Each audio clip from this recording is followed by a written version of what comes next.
వందే గజేంద్రవదనం వామాంకారూఢవల్లభాశ్లిష్టం కుంకుమపరాగశోణం కువలయనీజార కొరకాపీడం. శివాయ గురవే నమః. శ్రీమాత్రే నమః.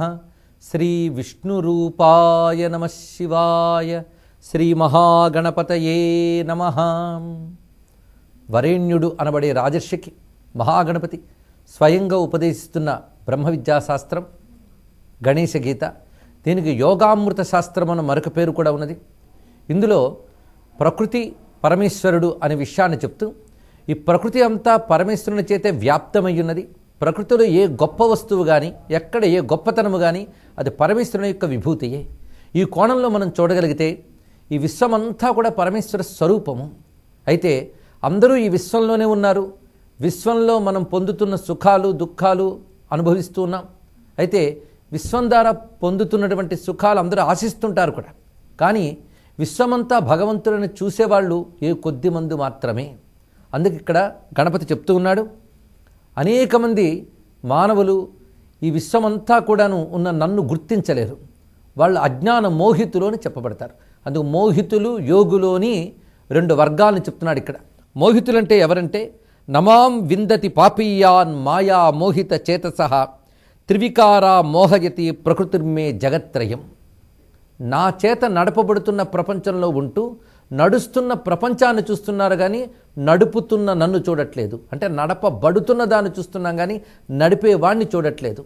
అటువంటి వారు పాపీయాన్ అనగా పాప సంస్కారము కలిగినటువంటి వారు, త్రిగుణాత్మకమైన మాయతో చిక్కినటువంటి వారు. అనేక మంది ఈ లోకంలో తిరుగుతూ ఉంటారు. వీళ్ళలో ఏ ఒక్కడు మాత్రమే నన్ను తెలుసుకునే ప్రయత్నం చేస్తాడు.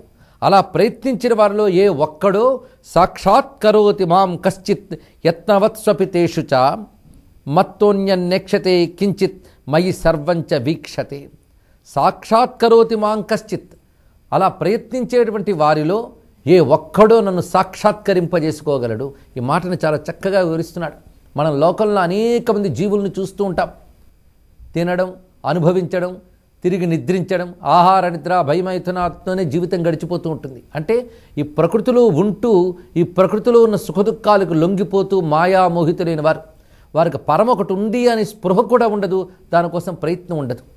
అలాంటి వారు అందరూ ఉంటూ ఉంటే వారిలో ఒక్కడు మాత్రమే అది ఉన్నదేమో దాన్ని తెలుసుకోవాలని ప్రయత్నిస్తాడు. ఆ ప్రయత్నించిన వారిలో ఒక్కడు తెలుసుకుంటాడు. ఆ తెలుసుకున్నవాడు నన్ను తప్ప మరొక దాన్ని చూడ్డు. ఈ మాట చాలా విశేషమైన మాట అంటున్నాడు. మత్తోన్యన్నేక్షతే కించిత్ మయి సర్వంచ వీక్షతి. నన్ను తప్ప అన్యమును చూడడు యోగి అన్నాడు ఇక్కడ. స్వామిని తప్ప అన్యమును చూస్తాడు భోగి. ఇది భోగికి యోగికి తేడా. భోగి అంటే కర్మానుభవం పొందుతూ వెళ్ళిపోతున్న మాయామోహితుడైన జీవుడు. అతడికి పరమాత్మ తప్ప ప్రపంచమంతా కనబడుతుంది. యోగికి పరమాత్మ మాత్రమే కనబడతాడు, ప్రపంచం గోచరించదు. ఇది తెలుసుకోవాల్సిన ముఖ్యమైన అంశం. అలాంటి యోగి భక్తుడు అనిపించుకుంటాడు, అతడే ముక్తుడు. అతశ్చాహర్నిశం భూపా స్మర్తవ్యో అనేక రూపవాన్.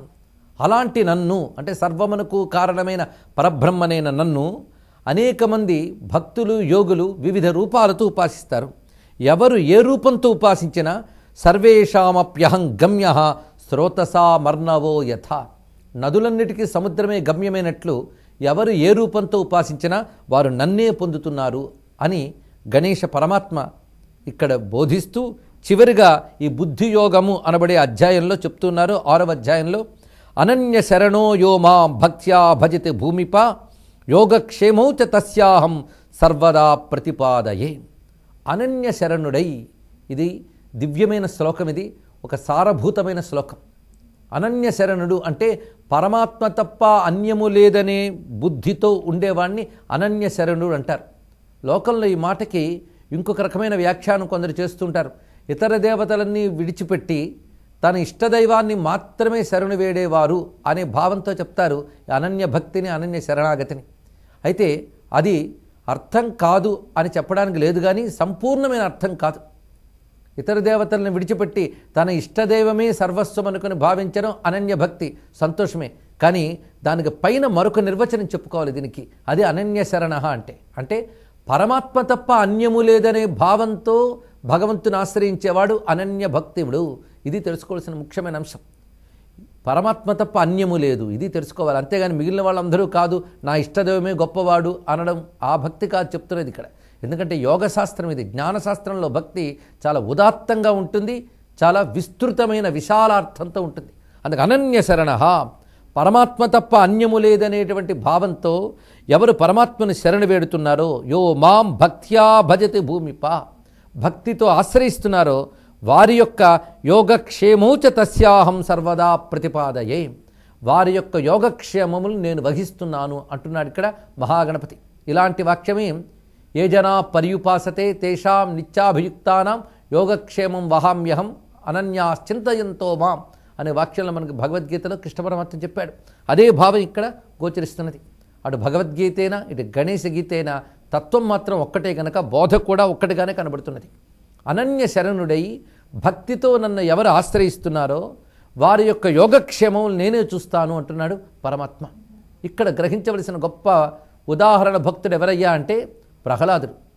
అతనికి భగవానుడు తప్ప అన్యము లేదు. కలడం బోధి కలండు గాలి కలడాకాశంబునన్ కుంభినిన్ కలడగ్నిన్ దిశలన్ పవళ్ళ నిశలన్ ఖజ్జోత చంద్రాత్మలన్ అని ప్రహ్లాదుడు చాలా ఆనందంగా వర్ణిస్తాడు. ఇందుగలడందు లేడని సందేహము వలదని. అంటే పరమాత్మ తప్ప అన్యము లేదు ఈ జగత్తులో, ఉన్నదంతా పరమాత్మయే, అది అనన్య శరణుడు అని చెప్పేటప్పుడు అలా విష్ణువుని ఆశ్రయించిన భక్తుడికి విశ్వమంతా అక్కడ పరమాత్మనే చూస్తున్నాడు కనుక విశ్వంలో ప్రతి చోట పరమాత్మే రక్షిస్తున్నాడు, కాపాడుకుంటున్నాడు.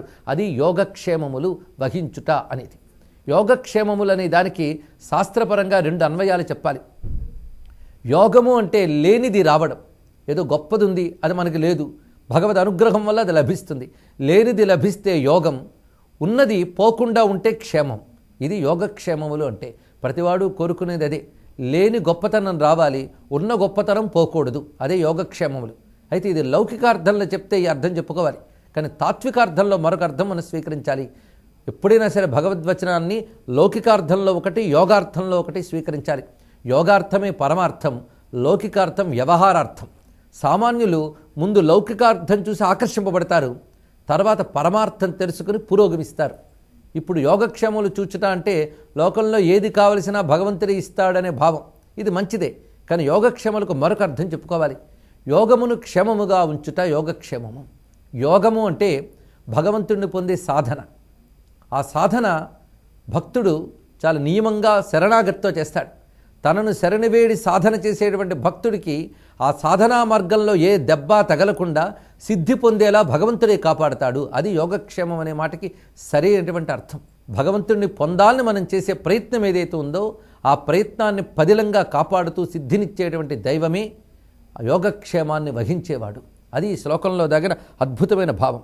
ఈ విధంగా వివరిస్తూ లోకంలో సాధకులకి 2 రకాల గతులు ఉంటాయని చెప్తూ ద్వివిధాగతి రుద్దిష్ట శుక్లా కృష్ణా నృణాం నృప ఏకయా పరమం బ్రహ్మ పరయా యాతి సంస్కృతి. లోకంలో 2 మార్గాలు ఉంటాయి. ఒక మార్గము శుక్ల మార్గము, ఇంకొక మార్గము కృష్ణ మార్గము.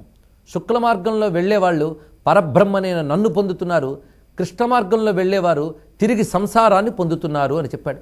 శుక్ల మార్గము కృష్ణ మార్గము వాటిని చక్కగా వివరిస్తున్నాడు ఇక్కడ తర్వాత అధ్యాయంలో, 7వ అధ్యాయంలో.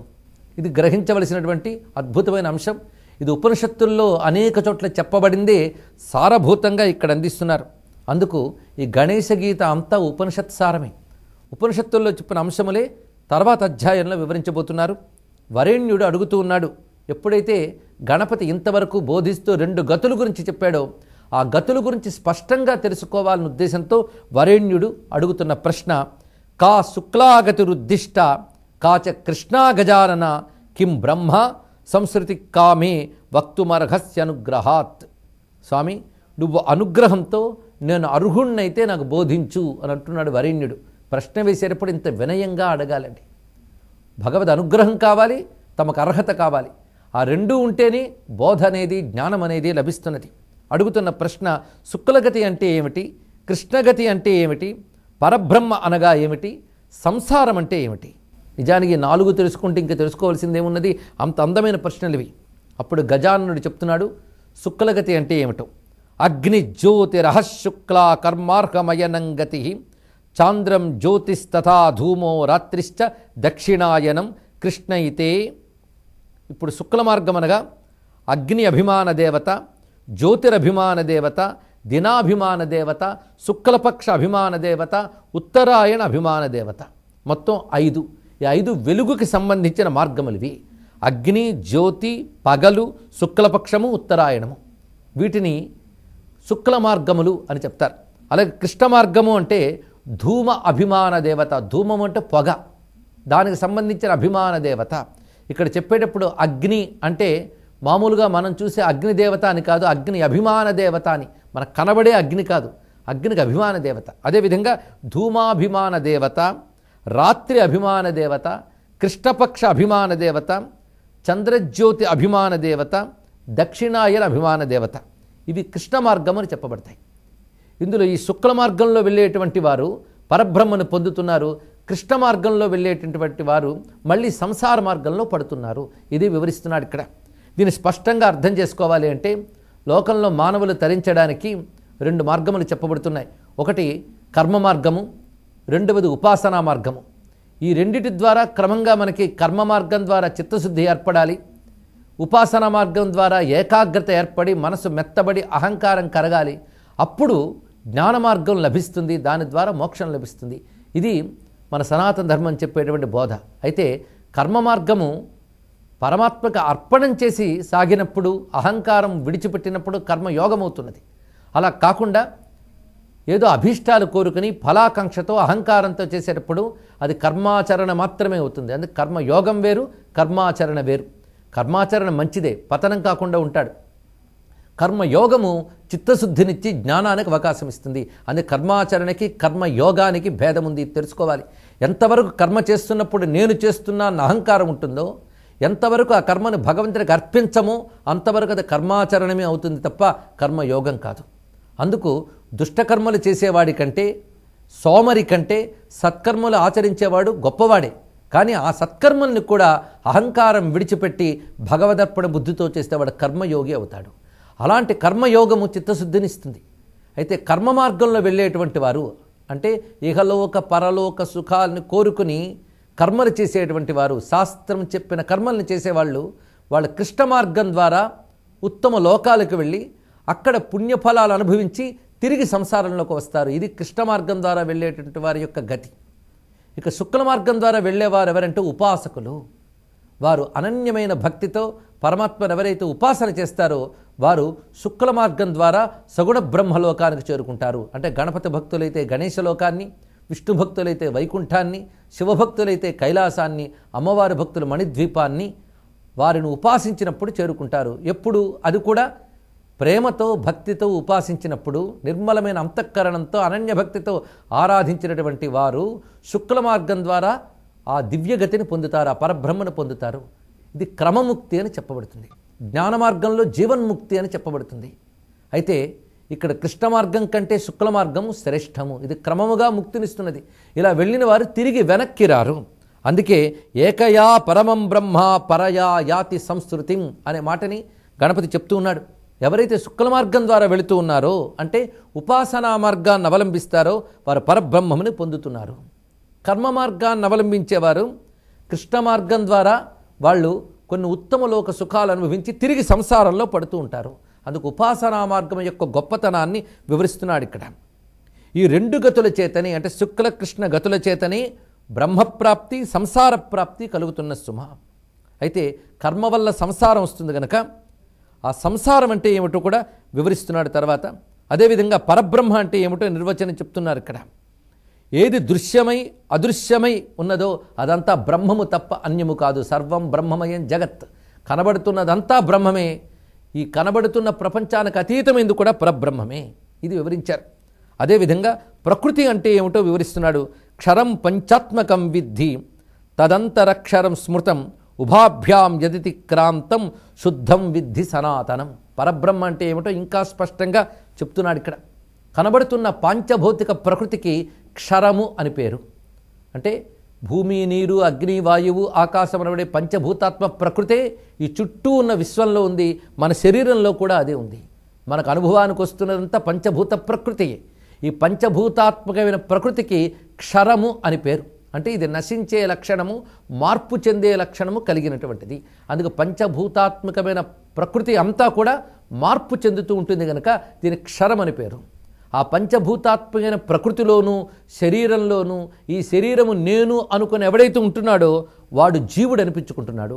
ఈ జీవుడికి నాశనం లేదు గనక వీడికి అక్షరుడు అని పేరు. కనుక క్షరము అనగా ప్రకృతి, అక్షరుడు అనగా జీవుడు. తదంతరక్షరం స్మృతం, తదంతః అక్షరం స్మృతం అంటే క్షరమైన ప్రకృతిలో ఎవడైతే ఉన్నాడో జీవుడు అక్షరుడు. ఉభాభ్యాం యదితిక్రాంతం శుద్ధం విద్ధి సనాతనం.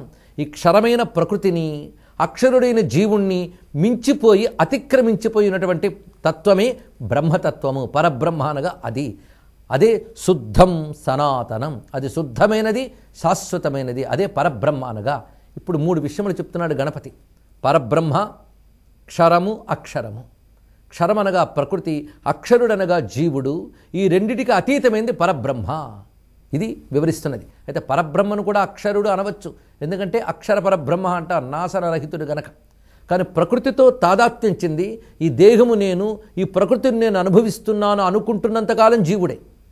ఆ దేహానికి ప్రకృతికి అతీతమైన స్థితికి చేరినప్పుడు జీవుడు పరమాత్మతో తాదాత్మ్యం చెంది తాను నాశనరహితమైన పరబ్రహ్మలో ఐక్యమవుతున్నాడు. ఇదే సాధన అంటే తెలుసుకోవలసినది. ఈ విధంగా ఒక అద్భుతమైన శాస్త్రాంశాన్ని 7వ అధ్యాయంలో వివరిస్తున్నాడు. శుక్లగతి, కృష్ణగతి చెప్పి ఉపాసకులు శుక్లగతి ద్వారా పరబ్రహ్మను పొందుతున్నారు. కర్మ లంపటులు కృష్ణగతి ద్వారా తిరిగి జన్మల్ని, సంసారాన్ని పొందుతున్నారు. ఈ ప్రపంచమంతా, ఈ ప్రకృతి అంతా అక్షరము. ఈ ప్రపంచమును, ఈ దేహాన్ని అంటిపెట్టుకున్నవాడు అక్షరుడైన జీవుడు. ఈ రెండిటికి అతీతమైన వాడు పరబ్రహ్మ. ఇంత తేటగా ఇక్కడ వేదాంత తత్వాన్ని చూపిస్తూ జగత్ అంటే ఏమిటి, జీవుడంటే ఏమిటి, ఈశ్వరుడంటే ఏమిటి, 3 తత్వాలని వివరించాడు ఇక్కడ. ఇక సంసారం అంటే ఏమిటో వివరిస్తున్నాడు. అనేక జన్మ సంభూతి సంస్కృతి పరికీర్తిత సంస్కృతిం ప్రాప్నువంచేతే ఏతుమాం గణయంతి నా. ఈ శ్లోకంలో సంస్కృతి అనే మాట ఉన్నది. సంస్కృతి వేరు, సంస్కృతి వేరు. సంస్కృతి అంటే సంస్కారం, సంస్కృతి అంటే సంసారం. ఇది అర్థం. అంటే నిరంతర ప్రవాహ రూపంలో ఉంటుంది కనుక సంస్కృతి. శృతి అంటే ప్రవాహము, ప్రవహించున్నది అని అర్థం. ఇది ఒక సంసారము. సంసారం అనగా పుట్టుట, చచ్చుట, తిరిగి పుట్టుట, తిరిగి చచ్చుట, అనేక జన్మ సంభూతి, ఇలాంటివి ఎన్ని కలిగాయో ఇప్పటికీ. వీటినే మనకి సంసారము అని చెప్తూ ఉంటారు. ఎవరైతే ఈ సంసారంలో పడి కొట్టుకుపోతూ ఉంటారో వారు పరబ్రహ్మ ఉన్నాడని కూడా లెక్క పెట్టరు. లేకపోతే అనేక మంది జీవులు మనకు ప్రపంచంలో కనబడుతున్నారు. వీళ్ళు ఎందరికీ అసలు పరబ్రహ్మ గురించి చింతన ఏర్పడుతున్నది? అసలు భగవంతుడు అనేవాడు ఉన్నాడా అనే ప్రశ్న ఎందరికి కలుగుతున్నది? అటు ఎంతమంది ఆలోచిస్తున్నారు? భగవంతుని కోసం ఎంతమంది సాధన చేస్తున్నారు? గత అధ్యాయంలో చెప్పినట్టు ఆ ప్రశ్న కలిగేది 1,000,000 మందిలో ఒకడికి. అలా ప్రశ్న కలిగిన వారిలో ఏ ఒక్కరో సాధన చేస్తారు. అలా సాధన చేసేవారిలో ఏ ఒక్కరో పరమాత్మను పొందుతున్నారు. మిగిలిన వాళ్ళు ఈ సంసారంలో కొట్టుకుపోతూ ఉంటారు. వారు పరబ్రహ్మమని నా గణయంతి, వాళ్ళు గణించరు అన్నాడు ఇక్కడ. గణించరంటే లెక్క పెట్టరు, అటు ఆలోచన వెళ్ళదు వాళ్ళకి.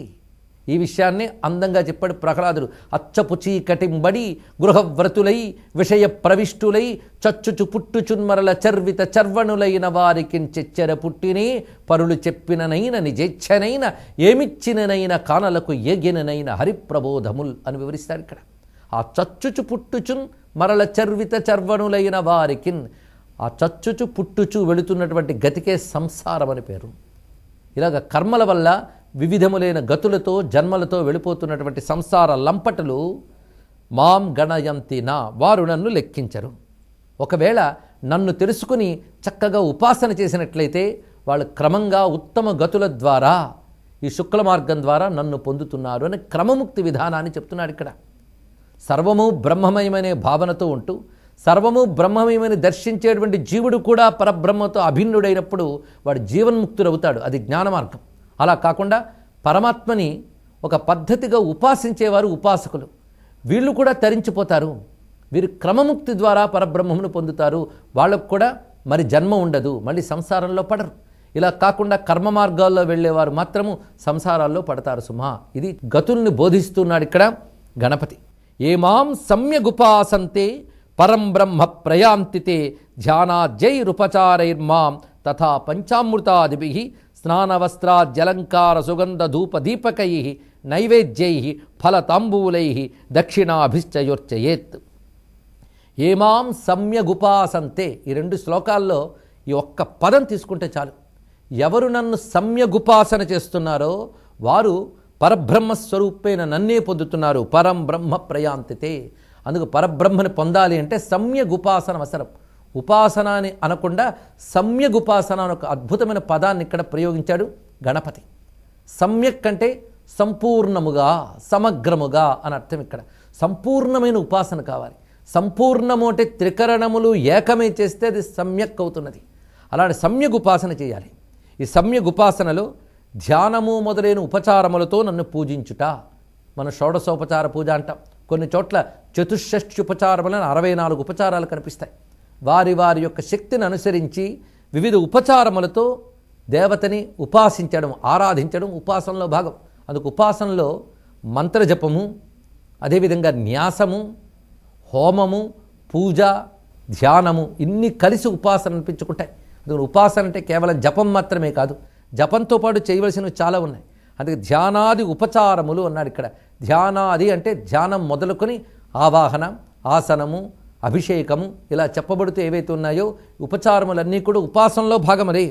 అయితే కేవలం ఉపచారాత్మకమైన పూజతో ఆగిపోదు ఉపాసన.